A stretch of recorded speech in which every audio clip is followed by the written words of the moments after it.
Auf die Plätze. Science. Okay, so we had some beer and we had some therapy. So now I'm going to talk about emotions. But in what sense? Today is Judgment Day. Today you're all going to learn how to decide. Sounds tough already.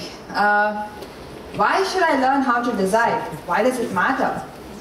You might be this person. You might be the person whose company just crashed and you're wondering, oh my God, how do I fix this? Or you might be just a student going to the store and getting utterly confused. Okay, so which exact music genre do I choose? Why the hell are there so many choices?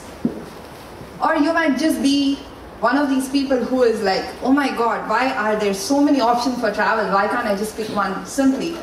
Why is it so confusing? Or you might just be me, who can't even decide at the grocery store. So, the point is, today we have too many options, and there seems to be some work needed to decide how to decide better. And I think whenever I'm faced with all this is how I feel. I'm like, oh my God, I'm totally lost, and I feel so every single time. So which direction do I go to? How do I choose? Usually I do something that makes me happy. It's a very simple decision. Whatever keeps me happy. But I'm sure some of you have more complex emotions. So, not as simple. So you might be somebody with a lot of pride or a lot of lust, fear. You might make a decision which is actually making you angry about something or giving you that adrenaline. I don't know. So there are so many options available. So now my question actually is, how do I tune these emotions? How do I play them right? So how do I balance them with my thinking and make smarter choices? That's what I'm interested in. So let's do some yoga. Breathe in. Breathe out. Take a deep breath and breathe out. Okay, back. I'm actually going to measure emotions. I'm going to see how I can do something to you and measure your emotions. Don't be scared. So, the first thing that I'm interested in is your nervous system. Basically, there are two types, the parasympathetic and the sympathetic. The parasympathetic is the one which replies immediately. So just like what happened, you don't have any control over it. And the sympathetic is what comes later. It's your cognition, it's your thinking. So I'm interested in seeing what is your impulse. Like, what is the first thing that comes to your mind? And these are indicated by certain immediate indicators like your heart rate. Imagine a very, very brilliant dancer coming towards you and asking you for the time. Your heart is going to skip a beat. So there's more that I can measure from you. Your goosebumps, like if you have a lot of hair in your hand, then it's going to stand on an end when you are excited. And this is due to the skin conductance. So your skin conductance increases when you're more excited. And I will probably measure this, or worse, I might even do this. I might actually get into your brain and I might ask you how you exactly feel. And don't worry, you don't have to give me a reply. I might be too smart to find it out. So let me give it some more perspective. So the first thing is we start with experimental economics, where we present a lot of decision-making scenarios and you try to repeat these decisions. That is the first step. And then of course there's all the biosignals. I'm going to measure a lot of your aspects and then maybe apply some algorithms and then process these signals. I don't know what yet. And I'll give you some feedback. I'll tell you, okay, this is how you feel and you better watch out. You better watch out before you make this decision. This is going to go wrong. And maybe it will help you. Maybe it's going to be a new type of user interface.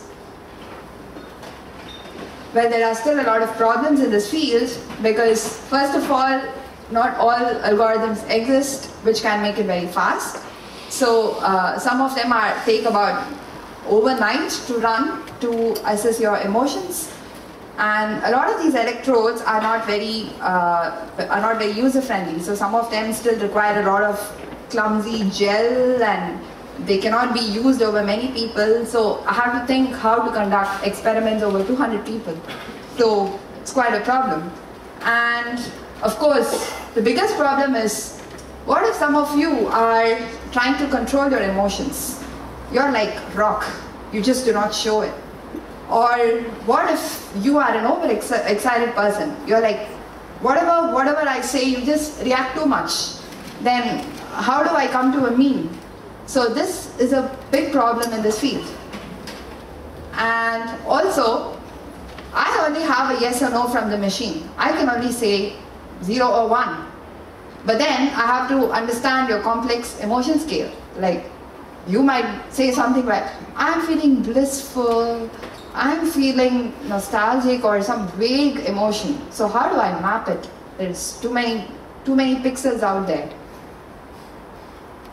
But then yeah, there are some lessons we learn along this research. So the first thing is, do not suppress your emotions. Do not keep it under control. It's good to let it out. It's good to express it. That way you make better long-term decisions. And the idea is to see, can we have an emotional cost in each decision step? Can we assign your emotions a value? Does anybody by any chance know this person? Okay, this is Shefrin Statler, and he introduced the field of behavioral economics.